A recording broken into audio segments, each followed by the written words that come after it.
താത്ത കൂലിപ്പണിക്ക് പോയിട്ട് നോക്കുന്ന ഒരു മോനാ, ആകെ ഒരു മോനേ ഉള്ളൂ.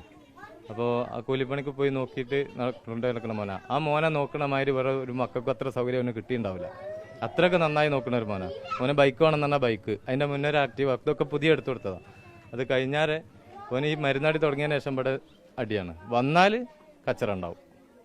ഉമ്മനെ പ്രാവശ്യം അടിച്ച് ശരിയാക്കി മുഖത്ത് ചൂടുവെള്ളം ഒഴിച്ചിട്ട് ഞാനും ജലീലെന്ന് പറഞ്ഞത് ഒന്നവനെ കാണിച്ചാൽ ഓന് പിന്നെ അടിവാരത്തുനിന്ന് കുറച്ച് ആളുകളും കൂടി വന്നിട്ടാണ് ഹോസ്പിറ്റലിൽ കൊണ്ടുപോയത്. ഒരു പ്രാവശ്യമല്ല 2 പ്രാവശ്യം അങ്ങനെ കൊണ്ടുപോയിരുന്നു. അതിന് ശേഷമാണ് ഇത്താത്തൊക്കെ സുഖമല്ല, അത് ഓപ്പറേഷൻ കഴിഞ്ഞു പിന്നെ അങ്ങോട്ട് പോയത്.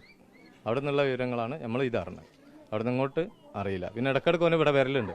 അതായത് ഒരാഴ്ച മുന്നേ 2 ആഴ്ച മുന്നേറ്റം വന്നിട്ടുണ്ട് ഇവിടെ. ഇടയ്ക്കിടയ്ക്ക് വരെ വരുന്നത് ഇന്നെ വിളിച്ച് അറിയിക്കാറുണ്ട്. പക്ഷെ ഞാൻ ഇവിടെ അല്ലായിരുന്നു. ഞാൻ 3 ദിവസമായിട്ട് എത്തിയിട്ട് ഞാൻ പ്രവാസിയാണ്. ഓനിവിടെ വരുന്ന ടൈമിനൊക്കെ എന്നെ വിളിച്ച് പറയും എന്തെങ്കിലും പ്രശ്നങ്ങൾ ഉണ്ടാക്കുന്നുണ്ടോ, വേറെ ആരെയും ഉണ്ടോ എന്നുള്ളത് അറിയാൻ വേണ്ടിയിട്ട്.